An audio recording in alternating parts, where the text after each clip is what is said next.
back to my channel. I'm Kiara. If you are new, I hope you decided to join the family by subscribing down below. Be sure to click the notification bell so you don't miss any of my upcoming videos. So if you already read the title, this is a puppy update featuring A. Say hi. Oh, my bubble kind of has a little bit of upset stomach right now. Well, I don't know, I've been seeing the comments like, girl, what's going on with you and Ace? How are y'all? We're good. This is solely gonna be dedicated to him. If he gets in a little mood, I got his bed behind him. I'm just gonna put him in his bed. That's gonna be done on that. But so we're basically gonna talk about like me being a first-time dog mom, the early stages with him, and then like basically what we're up to now. So let me stop rambling and let's get right into the video. Okay, so for starters, being a first-time dog mom, like, why did I get a dog? I've always wanted a dog my entire life. My mom, she was skeptical about getting one because I was the only child, so she was like, were you really about to, you know, keep up and clean up this dog? Which I probably wasn't going to. But literally ever since I was little, I was like, I'm getting me a dog. And so I don't know. One day I was like, okay, I'm literally gonna start looking for a dog. And then through the process of looking, through all these Facebook groups and stuff, I found a breeder. I will say I might make a separate video about that because there's a lot that goes into looking for a dog that I know at least me as a first-time dog owner did not know, and I believe maybe not a lot of people don't know some of the things that goes into it as well. So we're gonna save that for a completely different video. But I did get him from breeders. It was a pretty simple transaction. I mean, they had the dog, I wanted him, I paid, they gave him to me, boop, that was that. Something else that when it comes to being a first-time dog owner or even a pet owner in general, insurance. So I went the route of no insurance. I used Banfield Pet Hospital, which is like inside most PetSmarts basically. And so the reason I went through them is because with Banfield you pay like a monthly you pay monthly, and it covers like basically everything. It covers his shots when he was little. It covers any visit. Like if I just feel like something's wrong, I just want to go in there real quick to have him a visit, like I can leave and not pay anything. It also covered him being neutered as well. So that's a different situation, a different conversation later on in the video. But so yeah, Banfield's plan to have I think it's called the Optimum Wellness Plan, yeah, OWP. It's really good, especially for first dog owners. I know my cousin, she got her dog maybe a year or two before me, and I know she was saying for that first year she used Banfield because I mean, like, you know, you need to get they have to get their shots, they need to do like checkups and everything until they're 1. So why not go ahead and pay like one deposit that's going to cover all that, cover his rabies shot, like it covered everything. I kid you not. I think the only time I paid extra is like when I had to take him when he got a little infection in his nasal cavity, and I had to pay for like the antibiotics. It was like $10 maybe. So like other than that, Banfield Pet Hospital is like a really good option. Now something I did not think about was adjusting my schedule to him, because I'm like, especially when I first got him, I didn't get him like during the summer. I literally got him in the middle of the school year, and so I had times where, say I had like a 2.5-hour break between my classes, I would just stay on campus for that 2.5 hours, and who knows, I would study, go to the library, chill with friends. Like I just would not come back home. But during those early stages, like I really didn't want to leave him here alone by himself that long.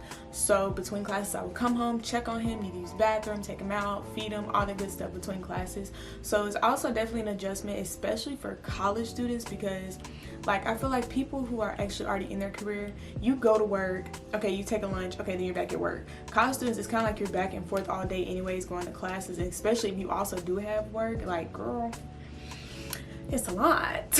But you do what you gotta do for the babies. You see? Oh, I thought he was asleep. He's so cute. Okay, so I now want to get into like the early stages of me having him. I'm sorry, something is poking in my butt. So the early stages of me having him. So the first thing we're gonna talk about is potty training, y'all. Lord help us. It wasn't as bad as I think it could have been, but it was definitely a struggle just to start getting him on a pee-pee pad, because I got him when he was 8 weeks. And so if you ever owned a pet before, you know, well, until they get their rabies shot, they really shouldn't be outside much, honestly, just because they're so sensitive to any like diseases or anything that's, you know, outside, bacteria, dirt, like all the good stuff, well, all that bad stuff. like they're so sensitive to it, so you really keep them inside. So we were potty training, and I realized the best thing that really helped me potty train him was at one point I had a crate around his pee pad, so it was like, okay, a couple minutes after you use the bathroom, or like probably 30 minutes after, I put you in your crate, you chill out, you use the bathroom, cool, you get a treat. Hooray. Okay, so then the more we did that, I started to take the crate away, and then I realized he would still go walk over to the pee pad, you know, do his business. I was like, oh yeah, good dog. But then he'd have those days where he may be mad at me probably, and he'll come, and he'll sit in front of me, and he'll be looking at you, and he'll just start peeing on the ground, and I'm like, you really gonna do that? Like, that's what we're doing? Something else I kind of did try to focus on was teaching him like the essential commands: sit, stay, wait, that type of thing. It took some time. Okay, he's very smart. My dog is very smart, but I'm like, am I the slow one, or is he the slow one, or are we both slow? Because it'll take forever.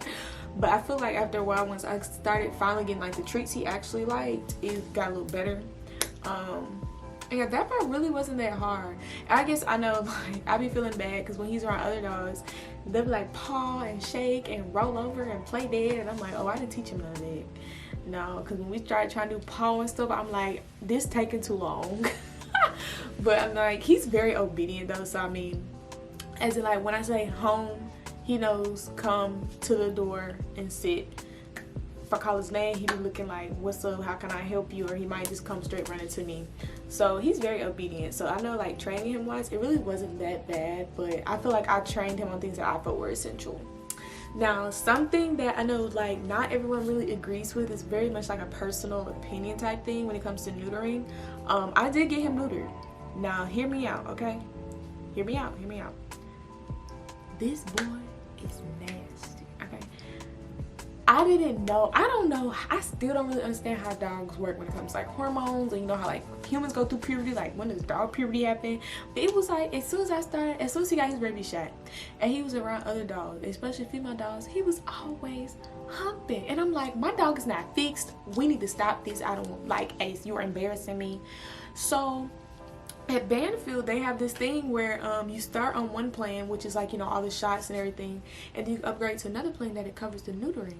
Once but he has to be upgraded before he like turns 6 months. Girl, I said, Ace, we getting you on this plan and we getting you neutered, because it just I don't know, it wasn't giving. Although I'm just be honest, I don't feel like it really changed anything. He's still humping, but he can't have no babies, so that's the right side of it.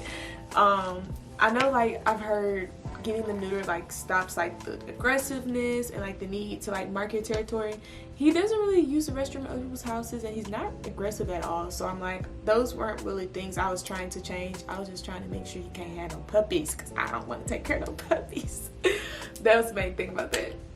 So when it comes to neutering, I'm obviously for it, but I'm not going to, like, you know, go deep into that, because like I said, it's a personal opinion. Some people are for it, some people are against it. To each his own. Now, the last thing I want to talk about for the early stages is chipping. I got him chipped. Now, I will say, this wasn't the first thing that came to my mind. My mom and my grandma were actually going to like, hey, you gonna get him chipped? You chipped him yet? Like, literally, I got him home the first day. They were like, y'all, you chipped him? I'm like, I just got him. So chipping, which I realized, like, there's a lot of misunderstanding about chipping a dog. So one, it's non-invasive. For y'all like, oh my gosh, you're hurting the animal. It's non-invasive, and for him when he got chipped, they actually chipped him when they did their neutering, so he was under for both, so he was fine. But it's a very, very small chip, and the thing is, it's not really for a GPS device, it's really for ownership. So say one day I'm outside, he's using the restroom, I probably look down at my phone 1 second, I look up and Ace is gone, and someone has taken my dog, right? Well, on his collar, which I feel like I actually took it off because he's chewing it, but I think I might actually need to put it on. But on his collar, it actually has like a little thing that says, you know, I'm chipped, this is my chipping number, da da da da da. So say this person, maybe they don't pay attention, like, oh, we got to get rid of the collar and throw it away. Well, if they go to a doctor's office and they're like, oh, this is my new dog, I found him or whatever, and especially like with him being the size that he is, he's not a puppy, it's not like you just got this dog, you literally found him. They would scan him and the chip would pick up that one, this ain't your dog, and two, who the real owner is, and my contact information, everything like that. So it's really more so a safety net if you do lose your dog. I did think it was like a GPS, but it's not. It's really like only I think police officers and doctors, like pet vets, are the only ones who really have access to any device to even be able to scan it.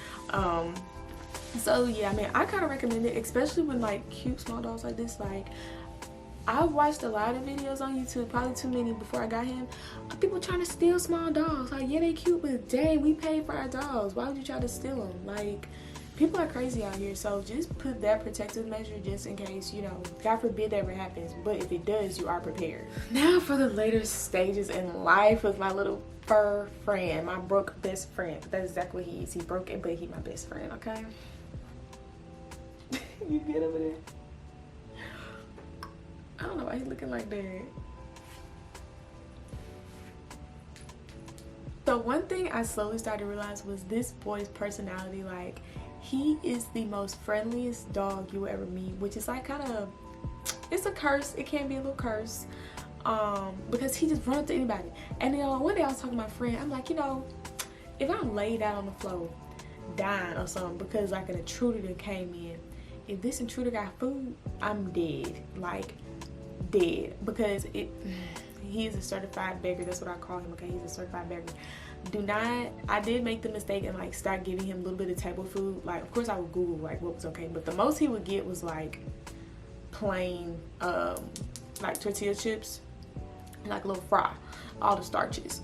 But I had to stop that because I'm like, no, because now you think wherever we go, whoever you with, if they're eating, you're supposed to eat off their plate too, and no, that's not right. So at that time, before I stopped, that boy was a certified beggar. Like, most dogs, they'll try to beg. When they realize you're not gonna give them anything, they're gonna walk away.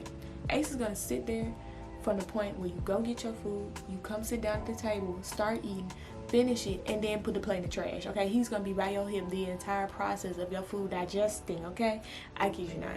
So I really had to stop that. But he's very, very smart. And I will say, I did learn this when I was like reading up on the breeds, because I did get a DNA test made done with him. That's something else that Benfood does for you without extra charge, a DNA test. So he's more than 50% Yorkshire Terrier, then the other percent he's Maltese Terrier.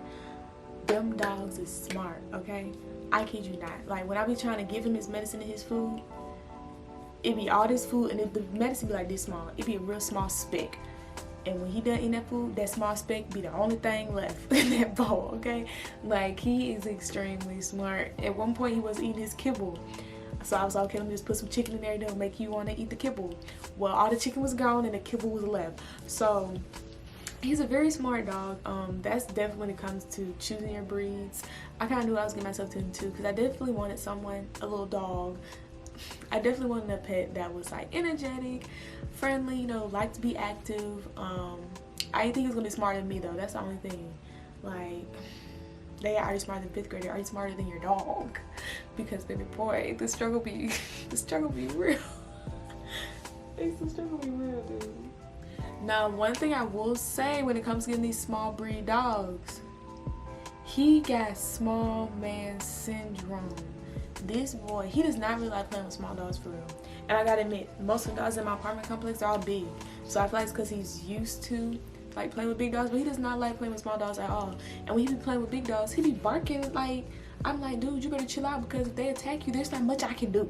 Okay, we both gonna be out here howling, so chill out. But yeah, small man syndrome is real, but he's very friendly though. I haven't had any like problems with him fighting with dogs or anything like that, or dogs fighting with him much. I mean, they be trying to try him because he's small, but Ace be holding his own. They be like, get him, Ace. I be like, Ace, hold up. But yeah, and something else I did notice, this is kind of random because it wasn't on my list, but so when I first got him, I'm gonna post a picture somewhere on the screen of when I first got him, what he looked like. And y'all see what he look like now. Like, he still has his white patch on his chest and underneath his chin, but he started changing colors. Like, his paws, they were black, now then they were white, and now they're turning like a light brown color.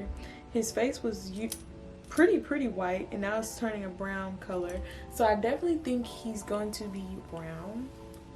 And a friend of mine said she got her dog and he was black, and now he's brown. So I definitely think he's gonna change colors, especially being mixed with Morkie and Maltese. And then his mom was actually, the Maltese mom was like purebred white. Yeah, my bubba, he gonna be a mix of both. Be mix of both. So as of today, Ace is almost 10 months. His birthday is on, well, his actual birthday is December 18th, 2020. So on the 18th of October, he will be 10 months. He's over 10 months. He's still a baby. He is about 7 pounds. Y'all, when I first got him, I'll never forget, when I took him to the vet, he barely weighed half of a pound. I said, oh my God, this dog is so small. Now he's almost 6, like probably already 6, because this boy can eat. Now I do feed him 2 times a day. I've changed his kibble just once. I just realized the kibble I was giving him, that was literally what they used to, the breeders fed him.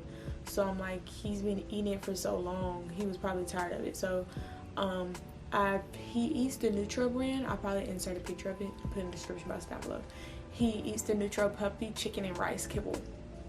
He likes it. He be tearing it up, so that's what he eats. But so this is the end of the video. I really do hope you guys enjoyed it. I did enjoy updating y'all with Ace. This is my little bubble. I might insert like some pictures or some stuff at the end of the video, just to show y'all how he's really he's grown. And I think that's the crazy thing, watching him grow in front of my eyes. I'm like, you used to be this small and now you this big, like, wow. But yeah, let me stop rambling. Let's end this video. Okay, so guys, I hope you enjoyed it. Feel free to comment down below. Let's talk about, if you have a dog, let's chat. I want to know what type of dog you have, and he needs more treats, so let me know some good treats that y'all give y'all's dogs. Be sure to click the notification bell so I miss any more videos that are coming this Vlogtober. Okay, I love you guys to the moon and back, and I'll see you in my next video.